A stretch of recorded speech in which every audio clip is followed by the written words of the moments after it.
Good afternoon. आज के इस वीडियो में मैं एस.के. तिवारी आप लोगों को बीएड फर्स्ट ईयर के जो कोर्स 3 है लर्निंग एंड टीचिंग, उसका जो 5th यूनिट है, तो उस 5th यूनिट का दूसरा टॉपिक है अधिगमकर्ता को प्रेरित करना और उसके ध्यान को बनाए रखने के लिए जो उद्दीपक परिवर्तन कौशल है और जो पुनर्बलन कौशल है उसके बारे में मैं आज आपको समझाने जा रहा हूँ। आशा करता हूँ कि आज का टॉपिक आप लोगों को बहुत ही ज़्यादा इंटरेस्टेड लगेगा और समझ में भी आएगा। तो चलिए चलते हैं अपने टॉपिक पर और जानते हैं सबसे पहले कि स्टिमुलस वेरिएशन स्किल क्या होता है ना। कौन सा स्किल है? तो स्किल ऑफ स्टिमुलस वेरिएशन यानी उद्दीपक परिवर्तन कौशल। तो चलिए जानते हैं कि यह उद्दीपक परिवर्तन कौशल क्या होता है। तो एक शिक्षक का वह क्रियाकलाप जो कक्षा में छात्रों का ध्यान अपनी ओर तथा विषय वस्तु की ओर आकर्षित एवं केंद्रित करने के लिए करता है, उसे ही हम उद्दीपक परिवर्तन कौशल कहते हैं। कहने का मतलब, जब शिक्षक कक्षा में छात्रों को पढ़ाता है तो छात्रों का ध्यान शिक्षक के पढ़ाने पर रहे और विषय वस्तु के ऊपर रहे, इसके लिए जो क्रियाकलाप करता है या जो अपने हाव भाव में परिवर्तन करता है, उसको ही हम उद्दीपक परिवर्तन कौशल कहते हैं। दूसरे शब्दों में, उद्दीपक परिवर्तन कौशल शिक्षक के उस शिक्षण तकनीकी से होता है जिसमें छात्रों का ध्यान आकर्षित करने के लिए विभिन्न प्रकार के उद्दीपकों का प्रयोग किया जाता है। इसके अंतर्गत शिक्षक का शरीर संचालन, ठीक है ना, हाव भाव, स्वर में उतराव चढ़ाव, मौन, इशारा करना, प्रश्न पूछना इत्यादि आता है, ठीक है ना। ये आपको समझ में आया होगा कि उद्दीपक परिवर्तन कौशल क्या है। उद्दीपक परिवर्तन कौशल वह कौशल है जिसके अंतर्गत शिक्षक कक्षा में छात्रों का ध्यान अपने और अपने विषय वस्तु पर लाने के लिए जो उद्दीपक परिवर्तन करता है, अपने हाव भाव में, अपने इशारों में, अपने चहलकदमी से, है ना, उसको ही हम उद्दीपक परिवर्तन कौशल कहते हैं। देखिए, इसको एक उदाहरण से भी हम समझ सकते हैं। आपने एक मदारी का खेल देखा होगा, ठीक है ना। तो मदारी का खेल जो क्या करता है, मदारी क्या करता है, दर्शकों का ध्यान अपनी ओर और खेल पर केंद्रित करने के लिए अनेक प्रकार के क्रियाकलाप को करता है। जैसे कभी इस छोर से उस छोर भागता है, कभी तेज़ तेज़ आवाज़ में बोलने लगता है, कभी एकदम नॉर्मल बात बोलने लगता है, कभी बिल्कुल गंभीर हो जाता है, कभी डराता है कि ऐसा मत कीजिए, ऐसा मत करिए, कोई भागिए मत, ये नहीं करिए। ये सब क्यों करता है? क्योंकि जो है जितने दर्शक हैं उनका ध्यान जो है उसके खेल पर और उसके तरफ केंद्रित रहे, कहीं उसका ध्यान इधर उधर न हो, ठीक है ना। तो वैसे ही हमारे शिक्षक भी होते हैं जो अपने छात्रों का ध्यान अपने तरफ और विषय वस्तु पर केंद्रित करने के लिए उद्दीपक परिवर्तन कौशलों का प्रयोग करते हैं, ताकि शिक्षण अधिगम प्रक्रिया जो है सही रूप से और सुचारू रूप से प्रभावी ढंग से चल सके, है ना। इसमें होता क्या है कि छात्र जो है हमेशा सक्रिय रहते हैं, है ना, टीचर के नज़र में रहते हैं। तो अब चलिए जानते हैं कि ये importance of stimulus variation skill होता क्या है। तो देखिए, यदि कोई भी शिक्षक कक्षा शिक्षण में छात्रों को किसी भी एक तकनीकी से लंबे समय तक पढ़ाता है तो वह छात्रों का ध्यान अधिक समय तक शिक्षण में केंद्रित नहीं कर सकता है। देखिए, कोई भी कितना भी अच्छा शिक्षक क्यों न हो, अगर वह अपने शिक्षण में बदलाव नहीं करता है और एक जैसे ही तकनीकी से, एक जैसे ही धारा प्रवाह से पढ़ाते जाता है, तो उसमें छात्रों का ध्यान जो है इधर उधर बढ़ता है। कहने का मतलब, वो ऊबने लगते हैं और उनका ध्यान धीरे धीरे बंटने लगता है, उनमें आलस्य आने लगता है, उनको निद्रा आने लगती है सुनते सुनते, और उनको लगता है कि कब ये यहाँ से जाएं। अर्थात कहने का मतलब ये है कि उनका मन पढ़ने लिखने में नहीं लगता है, उनका मन कहीं अन्यत्र लगने लगता है ना। तो ऐसी स्थिति में जब शिक्षक अपने शिक्षण में अनेक उद्दीपकों का प्रयोग कर करके और उस शिक्षण को रुचिकर और प्रभावी बना देता है, उनको उत्साहित कर देता है वस्तु को, ताकि वो जो है पाठ्य वस्तु को सीखने में रुचि लेने लगते हैं, उबते ऊँगते नहीं हैं, है ना। तो इस उद्दीपक परिवर्तन कौशल का शिक्षण अधिगम प्रक्रिया में बहुत अधिक महत्व है। ठीक है ना। क्या महत्व है? क्यों? जब शिक्षक इसका प्रयोग करता है तो छात्र जो है अपने शिक्षण में रुचि लेने लगते हैं, है ना, उत्साहित होकर के, सक्रिय होकर के सीखने लगते हैं। तो चलिए अब जानते हैं कि इसके महत्व और उपयोगिता को हमारे उसमें क्या क्या है हमारे शिक्षण में। तो हमने इसके लिए पॉइंट्स कुछ बना रखे हैं। पहला पॉइंट है कि छात्रों के विभिन्न प्रकारों के लिए, कहने का मतलब है कि शोधकर्ता ये मानते हैं कि सभी छात्र एक प्रकार या एक स्थिति में नहीं सीखते हैं, एक जैसे नहीं सीखते हैं। उनके सीखने की जो स्तर होता है वो अलग अलग होता है ना। तो उसके लिए परिस्थितियाँ और विधियाँ, तरीके भी शिक्षक को बदलने पड़ते हैं, जिससे वो सभी को समान रूप से शिक्षित कर सकें, है ना। वे कोई क्या होता है इसमें देखते हैं कि कोई ऐसे बच्चा होता है कि जो सुनने में कम सक्षम होता है ना, वो ज़्यादा दूर तक बातों को सुन नहीं सकता है, उससे उबने लगता है। तो शिक्षक वहाँ फिर वो अपने किसी एक ऐसे उद्दीपक का प्रयोग करता है जिससे वो सक्रिय होकर के सीखने में अपना ध्यान लगाने लगता है। दूसरा है कि ध्यान में उतराव चढ़ाव का नियम। हम लोग सभी जानते हैं कि कोई भी बालक या व्यक्ति एक ही वस्तु की एक स्थिति में अधिक समय तक टकटकी लगाकर नहीं देख सकता है ना। उसमें वस्तु के प्रति विकर्षण होने लगता है ना। कहने का मतलब है कि अगर एक जैसे हम जैसे बातों को ले लीजिए, बोलने के यहाँ है, ध्यान के ऊपर है, तो जब भी हम एक जैसे चीज़ पर, है ना, या एक ही चीज़ पर ज़्यादा समय तक अगर टकटकी लगा कर देखेंगे तो स्वाभाविक सी बात है कि उस वस्तु के प्रति हमारे अंदर विकर्षण होने लगेगा, है ना। उधर उसके तरफ से हमारा ध्यान हटने लगेगा। उसको लगेगा कि यही तो पढ़ा रहे हैं, ऐसे ही तो पढ़ा रहे हैं, है ना। अतः जब शिक्षक अपने शिक्षण में अनेक उद्दीपकों का प्रयोग करता है बीच बीच में, तो शिक्षण जो है उसका अधिक रुचिकर और प्रभावशाली बनता है। तीसरा है कि पाठ के एक रास्ता को तोड़ने के लिए, जिस प्रकार किसी व्यक्ति को एक जैसा रस अर्थात मीठा, तीखा या खट्टा पदार्थ उसको बार बार खिलाया जाए या बहुत अधिक खिलाया जाए तो वह कितना भी अच्छा क्यों ना हो उससे उसका मन हट जाता है। उसी प्रकार शिक्षक भी कितना ही ज्ञानी क्यों ना हो, कितना ही अच्छा क्यों ना हो, कितना ही योग्य क्यों ना हो, अगर एक जैसे ही एक रस का ही अगर अपने शिक्षण में प्रयोग करता रहेगा तो भी वह शिक्षण ज़्यादा रुचिकर नहीं हो सकता है। वह अपने तरफ छात्रों का ध्यान ज़्यादा देर तक आकर्षित नहीं कर सकता है। इसलिए और शिक्षक को चाहिए कि जो पाठ के एक रास्ता है उसको तोड़ने में वह सक्षम रहे। अगला है कि छात्रों को प्रेरित करने के लिए, देखिए शिक्षण अधिगम की सफलता छात्रों पर ही निर्भर करता है। क्यों? कि जब तक छात्र सीखने के लिए प्रेरित नहीं होंगे तब तक वो कुछ भी नहीं सीख सकते हैं। अतः उनको अभिप्रेरित करने के लिए शिक्षक विभिन्न प्रकार के उद्दीपक परिवर्तन कौशलों का प्रयोग करता है ताकि उनका ध्यान जो है पढ़ने में लगा रहे और पढ़ने से प्रेरित होकर के अधिक से अधिक वो सीख सकें। पांचवा है कि शिक्षण को रुचिकर एवं प्रभावशाली बनाने के लिए, देखिए छात्र तभी कुछ सीख सकते हैं जब शिक्षण उनके लिए रुचिकर और आनंददायक लगे। जब शिक्षण प्रक्रिया उनके लिए बोझ बन जाती है तो उनका मन सीखने में नहीं लगता है। इसीलिए शिक्षक जो है क्या करता है, कक्षा में विभिन्न प्रकारों के उद्दीपक का प्रयोग करके उनको सक्रिय बनाता है जिससे वह शिक्षण अधिगम प्रक्रिया को रुचिकर ढंग से और प्रभावी ढंग से सीख सके और यह प्रक्रिया अधिक से अधिक फ़ायदेमंद हो सके, है ना। तो आज आपने देखा कि इस टॉपिक में कि ये आपका उद्दीपक परिवर्तन कौशल क्या होता है और उसका शिक्षण अधिगम प्रक्रिया में क्या महत्व होता है। इसी टॉपिक में आपका एक दूसरा जो है टॉपिक है और वो है रीइंफोर्समेंट स्किल, यानी पुनर्वलन कौशल, है ना। यानी छात्रों के ध्यान को बढ़ाने में इस पुनर्वलन कौशल का भी बहुत अधिक महत्व होता है। तो जानते हैं कि पुनर्वलन कौशल होता क्या है। देखिए सामान्य अर्थों में पुनर्वलन से प्राय कोई ऐसी क्रिया होती है जो अनुक्रिया की बारंबारता में वृद्धि करती है। कहने का मतलब कि पुनर्वलन वह वस्तु होता है ना, जिसको देने से, है ना, या हटा लेने से क्या होता है, अनुक्रिया की बारंबारता में कमी या बढ़ोतरी होती है। ठीक है ना। वही कहा है कि पुनर्वलन से प्राय कोई ऐसी क्रिया होती है जो अनुक्रिया की बारंबारता में वृद्धि करती है। यहाँ चूँकि सकारात्मक रूप में बताया गया है, लिया गया है, तो इसलिए बारंबारता में वृद्धि करती है। ठीक है ना।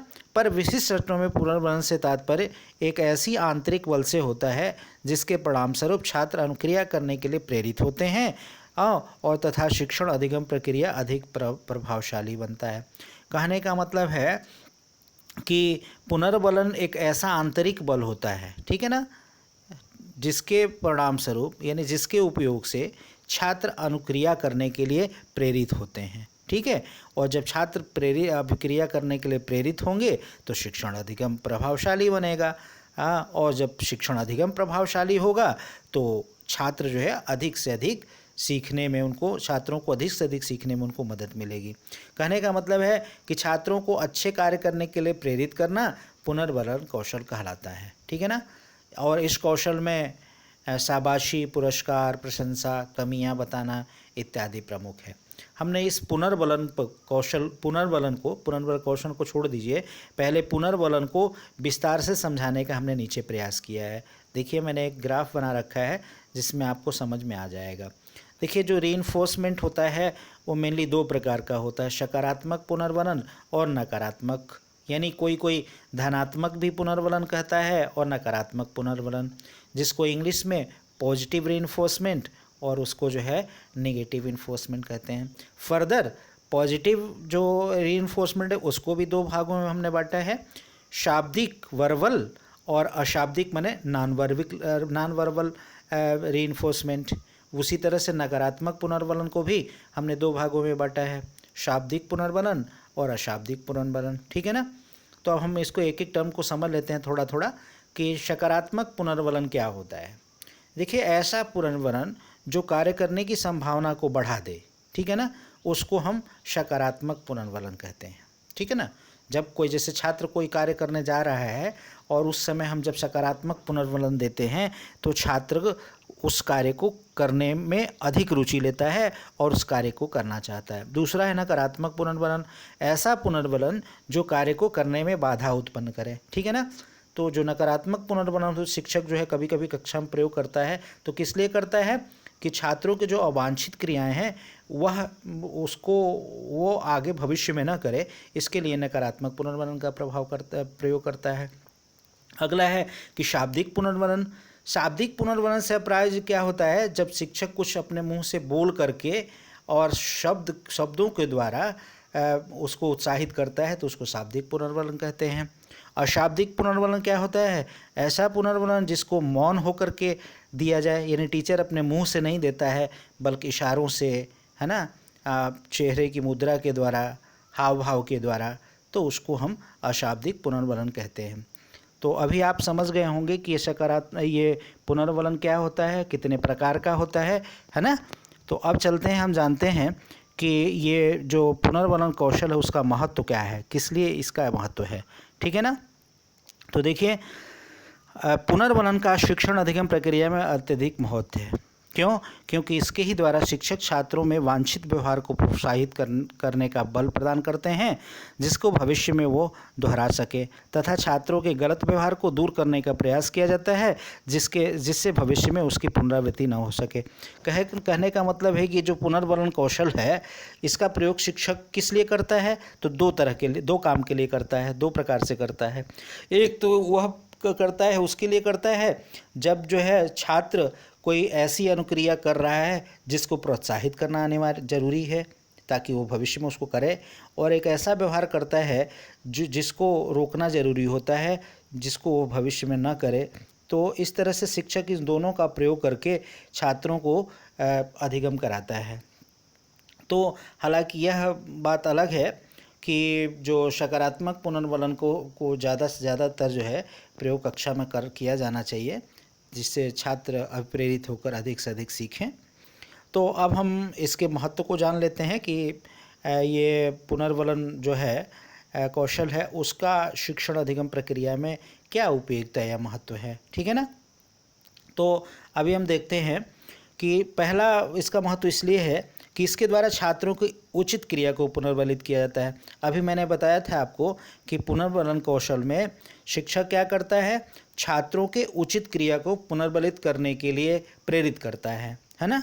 तो यह पॉइंट यही बताता है कि जब छात्र कोई उचित क्रिया करने जाते हैं तो उनको पुनर्बलन दिया जाता है ताकि वह पुनर्बलित हो करके वह क्रिया आगे भविष्य में उसको दोहरा सके। ठीक है ना। दूसरा है कि इससे छात्रों के अंदर सकारात्मक सोच विकसित होती है। देखिए, जो पुनर्बलन हम देते हैं तो कब देते हैं, जब छात्र कोई सकारात्मक क्रिया करते हैं या सकारात्मक अनुक्रिया करते हैं। ठीक है ना। तो जब सकारात्मक अनुक्रिया पर हम पुनर्बलन देंगे तो उनके अंदर स्वाभाविक सी बात है कि सकारात्मक सोच विकसित होगी। ठीक है ना। तीसरा है कि इसके प्रयोग से छात्रों को सक्रिय रखा जाता है। देखिए, जो पुनर्बलन कौशल है उसका एक और महत्व इसलिए भी है क्योंकि छात्रों को इसके द्वारा जो है कक्षा में सक्रिय रखा जाता है। ठीक है ना। जैसे कुछ पढ़ाया गया, शिक्षक ने कुछ पढ़ाया, सिखाया, बताया, ठीक है ना, अगर वह छात्रों से कुछ पूछे ना, ठीक है, तो छात्र निष्क्रिय हो जाते हैं। ठीक है ना। तो ऐसे में शिक्षक क्या करता है, छात्रों को सक्रिय बनाए रखने के लिए कुछ न कुछ पुनर्बलन को क्या करता है, प्रेषित करता रहता है, जिससे छात्र जो है शिक्षण अधिगम प्रक्रिया में सक्रिय होकर हिस्सा लेते रहते हैं। चौथा है कि छात्रों के आत्मविश्वास को बढ़ाने के लिए, देखिए बहुत सारे छात्र ऐसे होते हैं कि शिक्षण अधिगम प्रक्रिया में भाग लेते हैं, पर जब उनसे कुछ पूछा जाता है तो वो संकोची स्वभाव के होते हैं। वह यह सोचते हैं कि जो मैं बताने जा रहा हूँ हो सकता है वो गलत हो। ठीक है ना। तो ऐसे छात्रों को के आत्मविश्वास को बढ़ाने के लिए, जैसे कोई छात्र संकोची स्वभाव का है और किसी तरह से वो कुछ बोलने का प्रयास किया और शिक्षक उसी पर उसको सकारात्मक पुनर्बलन देता है, तो छात्रों का इससे आत्मविश्वास बढ़ता है और आगे वो बताने के लिए प्रयास करता है। पांचवा है कि छात्रों के मनोबल को बढ़ाने के लिए, देखिए पुनर्बलन कौशल का प्रयोग जो है शिक्षक छात्रों के मनोबल को भी बढ़ाने में बढ़ाने में मदद करता है या प्रयोग करता है। ठीक है ना। वो कैसे मनोबल को करता है, जब कक्षा शिक्षण में शिक्षक कुछ बताता है और अन्य बच्चों से प्रश्न पूछता है और प्रश्न पूछने के बाद अन्य बच्चे जो है जब बताना शुरू करते हैं तो उसमें जो कमज़ोर बालक होता है उसका भी मनोबल बढ़ता है कि हमको भी कुछ बताना चाहिए, और इस तरह से वो कुछ बताने का प्रयास करता है और शिक्षक उसको पुनर्बलन करके उसके मनोबल को बढ़ाता है और बढ़ा करके वह छात्र भी भविष्य में कुछ पूछने लगता है। अगला है कि शिक्षण को प्रभावशाली बनाने के लिए, है ना, तो हम सभी जानते हैं कि जब शिक्षक पुनर्बलन कौशल का प्रयोग करता है तो किस लिए करता है, शिक्षण अधिगम प्रक्रिया को प्रभावशाली बनाने के लिए, क्योंकि जब तक शिक्षण अधिगम प्रक्रिया जो है प्रभावशाली नहीं बनेगी तब तक छात्र उससे अधिक लाभान्वित नहीं हो पाएंगे। और सातवां है कि छात्रों को प्रेरित करने के लिए, ठीक है ना, तो एक शिक्षक जो है शिक्षण अधिगम प्रक्रिया में यानी कक्षा में पुनर्बलन कौशल का प्रयोग इसलिए करता है ताकि अधिक से अधिक छात्र प्रेरित हो सकें सीखने के लिए, पढ़ने के लिए, बताने के लिए। अब एक थोड़ा सा एक बात कर लेते हैं कि पुनर्बलन कौशल का प्रयोग करते समय सावधानी क्या रखना चाहिए। देखिए, किसी भी अच्छे से अच्छे कौशल का जब हम प्रयोग करेंगे और उसमें कुछ सावधानी नहीं बरतेंगे तो उस कौशलों का जितना महत्व यानी लाभ मिलना चाहिए उतना पूरा नहीं मिल पाता है। तो चलिए थोड़ा सा हम बात कर लेते हैं कि जब पुनर्बलन कौशल का प्रयोग करें तो उस समय टीचर को क्या क्या सावधानी बरतनी चाहिए। तो पहला है कि सामान्य उत्तरों के लिए इसका प्रयोग न किया जाए। देखिए, पुनर्बलन कौशल का उत्तर अगर सामान्य कर देंगे, एकदम जनरल हो जाएगा, वो किसी भी बात पर आप उसका पुनर्बलन करने लगेंगे तो उसका महत्व कम हो जाएगा। इसलिए जो सामान्य उत्तर हों उसके लिए इस पुनर्बलन कौशल का प्रयोग न किया जाए। दूसरा है कि इसका प्रयोग शिक्षक को निष्पक्ष होकर करना चाहिए। देखिए, जब भी शिक्षक इस कौशल का प्रयोग करे तो छात्रों को निष्पक्ष रूप से होकर अपना यह कौशल का प्रयोग करना चाहिए। ये नहीं कि छात्र विशेष के लिए ज़्यादा से ज़्यादा इस कौशल का प्रयोग करें, है ना, और बाकी छात्रों के लिए या कुछ ऐसे छात्र हों जो उनके लिए नापसंद हो तो उनके लिए अलग तरीका, ऐसा नहीं होना चाहिए। कहने का मतलब इस कौशल का प्रयोग जो है छात्रों को निष्पक्ष होकर करना चाहिए। तीसरा है कि इसका प्रयोग तभी किया जाए जहाँ छात्र ठीक प्रकार से उत्तर न दे पाएँ। ठीक है ना। यह कौशल वहीं ज़्यादा प्रभावशाली होता है जहाँ पर छात्र जो है प्रश्न का उत्तर देने के लिए प्रयासरत होते हैं, है ना। जैसे आपने कुछ पूछा और वो नहीं जानते हैं और उसके लिए कुछ बताने का प्रयास कर रहे हैं, वहाँ अगर आप इस कौशल का प्रयोग करेंगे तभी इस कौशल का पूरा लाभ मिल सकेगा। चौथा है कि नकारात्मक पुनर्वलन का कम से कम प्रयोग किया जाना चाहिए। देखिए, नकारात्मक पुनर्वलन का प्रयोग शिक्षण में ना के बराबर करना चाहिए, ठीक है ना। करना चाहिए, ये नहीं मैं कहता हूँ कि नहीं करना चाहिए, लेकिन कम करना चाहिए, क्योंकि उससे सभी छात्र जो है उसको देख या समझ नहीं पाते हैं। और जब आप सकारात्मक पुनर्वलन देते हैं तो सभी छात्र जो है उसको देखते समझते हैं और वो क्या होते हैं, प्रोत्साहित होते हैं फिर आगे। अगला है कि आवश्यकता अनुसार इसका प्रयोग करना चाहिए, बेवजह इसका प्रयोग करने से इसका महत्व नहीं रहता है, ठीक है ना। कहने का मतलब सिंपल सा है, किसी भी कौशल का प्रयोग तभी किया जाता है जब उसकी आवश्यकता हो। अगर बेवजह अगर उसका प्रयोग हम करते रहेंगे हैं तो उसका महत्व वास्तव में घट जाता है। तो आज मैंने आप लोगों को अपनी वीडियो के माध्यम से 2 कौशलों के बारे में बताया। पहला कौन सा है? पहला कौशल है रीइंफोर्समेंट, नहीं, पहला तो है, कौन सा कौशल आपका पहला था? ये आपका पहला कौशल है स्टिमुलस वेरिएशन कौशल, और दूसरा है रीइंफोर्समेंट कौशल। तो इस तरीके से आज मैंने आपको इस दोनों कौशलों के बारे में बताया। आशा करता हूँ कि आप लोग इन कौशलों से को समझ पाए होंगे और इससे लाभ भी उठाए होंगे। तो आज बस इतना ही। अब मैं अपनी वाणी को विराम देता हूँ। धन्यवाद।